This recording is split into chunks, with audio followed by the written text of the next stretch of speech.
Muy buenas, querido público. Sean bienvenidos a una nueva edición de La Dimensión Desconocida. Maite, Anthony y mi persona Juan Sebastián trataremos un tema que ha conllevado a la discusión y al intenso análisis. Con ustedes, la teoría de cuerdas. Pero para empezar a hablar del tema, primero debemos entrar en un contexto con el mismo. La materia que nos rodea tiene el aspecto que todos conocemos y amamos, porque el universo está regido por cuatro fuerzas fundamentales: la gravedad, el electromagnetismo, la fuerza nuclear fuerte y la fuerza nuclear débil. Pero cada una de estas fuerzas tiene una función distinta. En el núcleo de los átomos, las protagonistas son la fuerza nuclear fuerte, que mantiene los protones y neutrones unidos, y la fuerza nuclear débil, que permite que los protones se conviertan en neutrones, emitiendo un electrón durante el proceso. Pero los núcleos atómicos no se ven afectados en absoluto por la siguiente fuerza, la electromagnética, que aparece entre las partículas que tienen carga eléctrica como los electrones. Así que básicamente, esta es la fuerza que se encarga de determinar qué elementos se pueden unir para dar lugar a todas las sustancias que nos rodean, o de producir campos magnéticos. Por último, tenemos la gravedad, la fuerza atractiva cuyos efectos solo empiezan a ser apreciables cuando grandes cantidades de materia se acumulan en el mismo lugar. La gravedad moldea el universo a gran escala, agrupando la materia en objetos con la forma más esférica posible y organizando las estrellas y los planetas para formar sistemas solares y galaxias. Cabe recalcar que de todas las fuerzas, la gravedad es la más débil, algo que se puede comprobar levantando en el aire un clavo con un imán de la nevera. Incluso aunque toda la masa de la Tierra esté tirando del clavo hacia abajo, nunca conseguirá arrebatárselo al débil campo magnético del imán cutre. Pero nadie descubrió cómo funcionan estas fuerzas de un día para otro en un momento de inspiración. Por supuesto, las teorías que describen cómo funcionan estas fuerzas son el resultado de observar ciertos fenómenos en la naturaleza, proponer mecanismos que los expliquen y comprobar si estos mecanismos tienen alguna capacidad predictiva. Milenios después de que los griegos propusieran las primeras teorías científicas, este proceso nos ha dado los modelos que mejor explican la realidad hasta el momento. La teoría de la relatividad general, que explica cómo la gravedad moldea el universo a gran escala, y el modelo estándar, que describe el resto de las fuerzas confinadas a la escala subatómica. Isaac Newton postuló que la gravedad es una fuerza invisible que aparece entre dos o más cuerpos y que la magnitud de esta fuerza depende del cuadrado de la distancia que están separados y de la masa de cada uno de ellos. Basado en esta idea de que la gravedad es una fuerza invisible, Newton ideó un modelo matemático que predecía el movimiento de los planetas con una precisión sin precedentes. Pero con el tiempo, a medida que los instrumentos astronómicos mejoraron, aparecieron algunos fenómenos que las fórmulas de Newton no solo no podían predecir, sino que tampoco podían explicar, como por ejemplo el comportamiento de la órbita de Mercurio. Por este motivo llegó un momento en que los científicos tuvieron que aceptar que, por muy útil que hubiera sido hasta el momento, el modelo de Newton no se ajustaba del todo a la realidad. Pero, ¿y si lo que fallaba precisamente era esa noción de que la gravedad es una fuerza? ¿Y si la gravedad no era una fuerza, sino otra cosa? A principios del siglo XX apareció Einstein con su teoría de la relatividad. En esta teoría no planteó la gravedad como una fuerza invisible, sino como una distorsión del propio espacio provocada por la masa de los objetos que contiene. Cada una de las cuatro fuerzas fundamentadas está regida por sus propias leyes descritas por su correspondiente modelo, pero desde mediados del siglo XX muchos científicos han intentado crear una teoría del todo, un modelo que explique todas las interacciones fundamentales mediante un mismo mecanismo. De hecho, hasta ahora se han de unificar el electromagnetismo, la fuerza nuclear fuerte y la débil bajo una misma teoría, el modelo estándar de física de partículas, lo que equivale a decir que se ha encontrado la causa fundamental que se manifiesta en estas tres fuerzas distintas, y en este caso son unas partículas fundamentales llamadas bosones, que transmiten estas fuerzas entre una partícula y otra. Pero en el siglo XIX, John Dalton sugirió que las cosas están compuestas por pequeños trozos de elementos más simples, que se combinan siempre de la misma manera para formar sustancias concretas. Dos átomos de hidrógeno se combinarían siempre con uno de oxígeno para formar agua. Más tarde, en 1897, J.J. Thomson descubrió que podía alterar la trayectoria de los rayos catódicos utilizando campos magnéticos, por lo que dedujo que en realidad estos rayos tenían algún tipo de carga eléctrica negativa. Llegó a la conclusión de que estas cosas con carga negativa, a los que llamó electrones, estaban saliendo de la propia materia.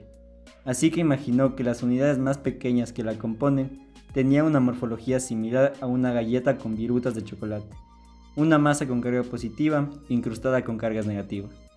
El conjunto se mantenía en equilibrio porque los dos tipos de carga se compensarían, confiriéndole neutralidad eléctrica.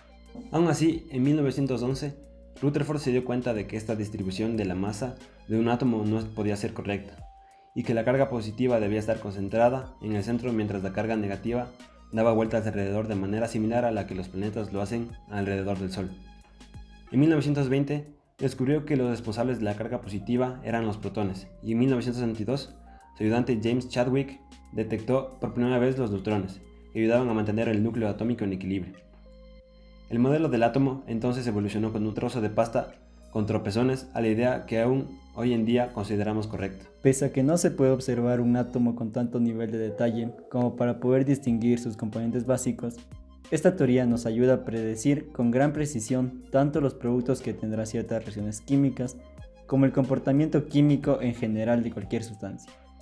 Por lo que el consenso es que se ha encontrado un modelo que es una buena aproximación a la realidad. Pero, con el avance de la ciencia, se descubrió que el modelo aún estaba incompleto. En 1961 se consiguió agrupar la fuerza nuclear débil y el electromagnetismo bajo un mismo modelo, bautizado como teoría electrodébil. Esta teoría afirmaba que las dos fuerzas aparecían debido a la interacción de partículas aún más pequeñas que los protones y neutrones que componen a los átomos. Estas nuevas partículas fueron bautizadas como partículas elementales, porque se consideran los bloques básicos que construyen la realidad. Este resultado sugería que, a lo mejor, el resto de fuerzas podrían ser también explicadas por la existencia de otras partículas elementales, y que, si lográbamos detectar qué partículas causaban cada una de ellas, podríamos encontrar el origen de cualquier fenómeno, tanto a pequeña como a gran escala, usando solo un modelo. Ya entrados en contexto, es hora de llevar a cabo la explicación de la teoría de cuerdas. La teoría de cuerdas es un modo para describir cada fuerza y toda la materia desde un átomo a la Tierra, o los confines del universo, desde el inicio de los tiempos hasta el instante final. Una teoría única que lo explicaría todo. La solución está en las cuerdas, unas pequeñas partículas de energía que vibran como un violín. El concepto básico de la teoría de cuerdas es muy sencillo. Asegura que todo en nuestro universo, desde la estrella más lejana a la partícula más pequeña, está formado por un solo ingrediente, unos minúsculos hilos de energía llamados cuerdas. Igual que las cuerdas de un violín, puedes generar infinidad de notas musicales. Estos hilos vibran de numerosas maneras para formar todos los componentes de la naturaleza. En otras palabras, el universo es una especie de sinfonía cósmica, que suena al compás que marcan estos minúsculos hilos de energía. La teoría de cuerdas es aún muy reciente, pero ya nos ha mostrado una imagen completamente nueva del universo. Pero, ¿qué nos hace pensar que podemos comprender la complejidad del universo y que podemos resumirla en una teoría para todo? La física moderna asegura que somos capaces de ello. La unificación supondría formular una ley que descubriera todo lo que conocemos en este universo a partir de una sola idea, una ecuación única.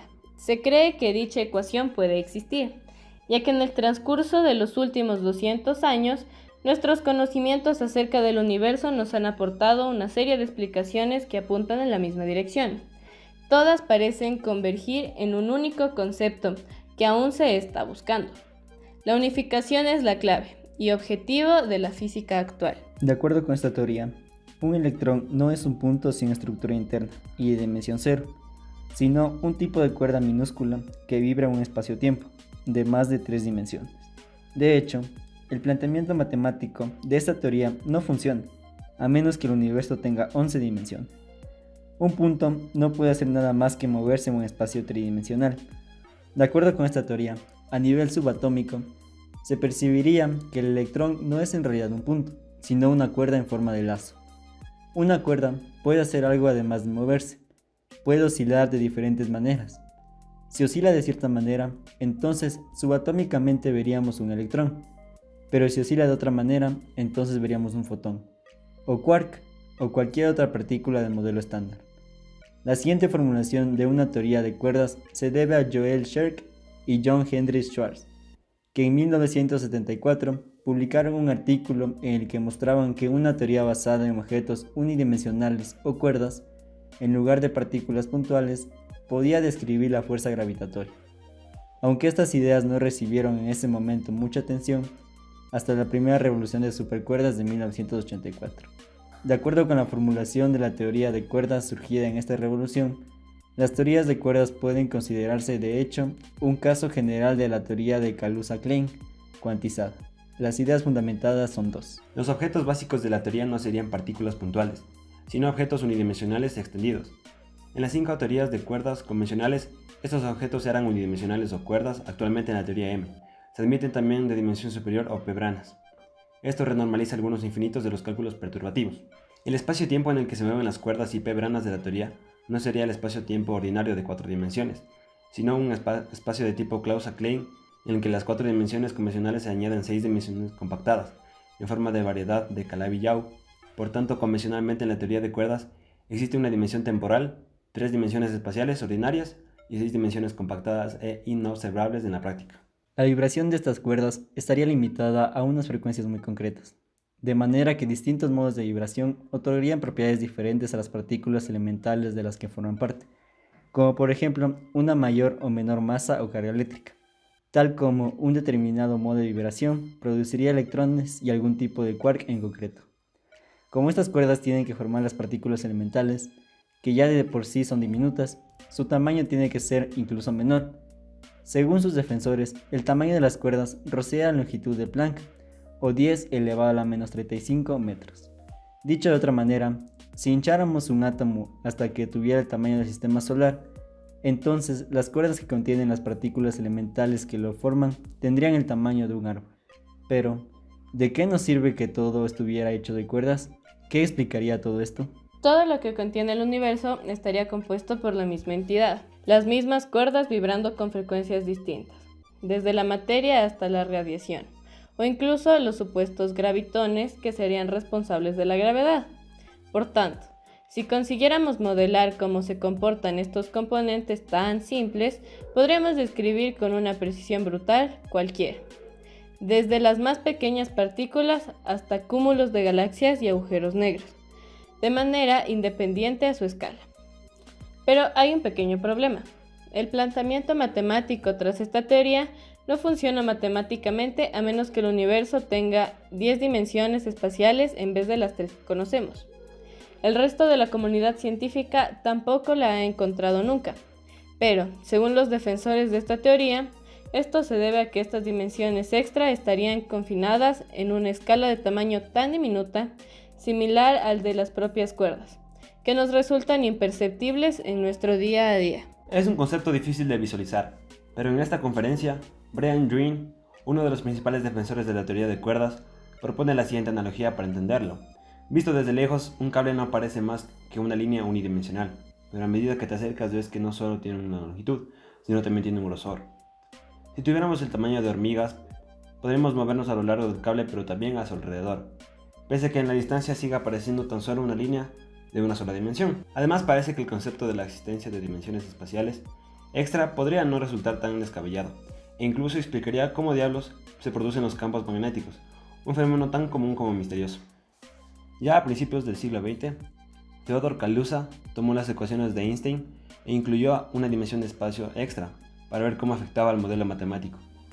Su teoría era que aquel magnetismo se transmite a través de perturbaciones en una cuarta dimensión espacial adicional. Al fin y al cabo, si Einstein había descubierto que la gravedad proviene de perturbaciones en el espacio-tiempo, ¿por qué no iba a explicarse de esta misma manera el magnetismo? Tras desarrollar el modelo con una dimensión extra, aparecieron las mismas ecuaciones necesarias para definir el electromagnetismo que las obtenidas anteriormente a base de observaciones. Esto sugería que, en realidad, un campo magnético podría ser causado por las perturbaciones provocadas por el imán en una cuarta dimensión espacial que no percibimos. Por otro lado, los defensores de la teoría de cuerdas dicen que estas diminutas dimensiones extra están dobladas entre sí mismas y que las cuerdas están pegadas a ellas, de manera que la geometría de estas dimensiones determinaría los modos de vibración de cada cuerda y por tanto el tipo de partícula que ésta formaría.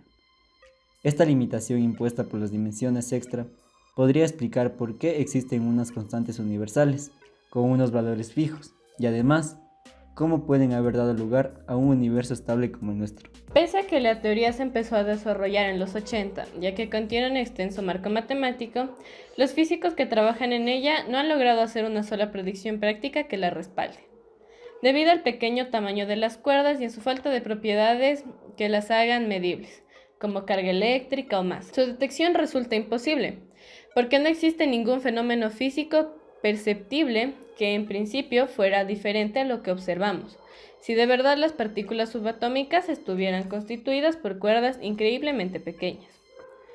Los partidarios de la teoría de cuerdas dicen que con el avance de la tecnología se podría demostrar la existencia de las cuerdas, pero sus detractores argumentan, por ejemplo, que se necesita un colisionador de partículas 100 billones de veces más potente que el LHC, el mayor construido hasta la fecha, para poder romper la materia a un nivel tan fundamental.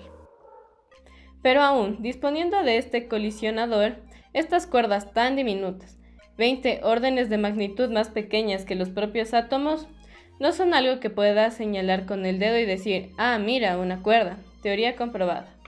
Si pudiéramos construir esta máquina, la evidencia de la existencia de cuerdas seguiría siendo muy indirecta. Los defensores de la teoría de cuerdas se defienden también diciendo que la detección de otras dimensiones espaciales respaldaría la teoría de cuerdas, pero sus opositores puntualizan que eso no bastaría para demostrar que esta teoría es más correcta que otras que pueden haber llegado a la misma conclusión.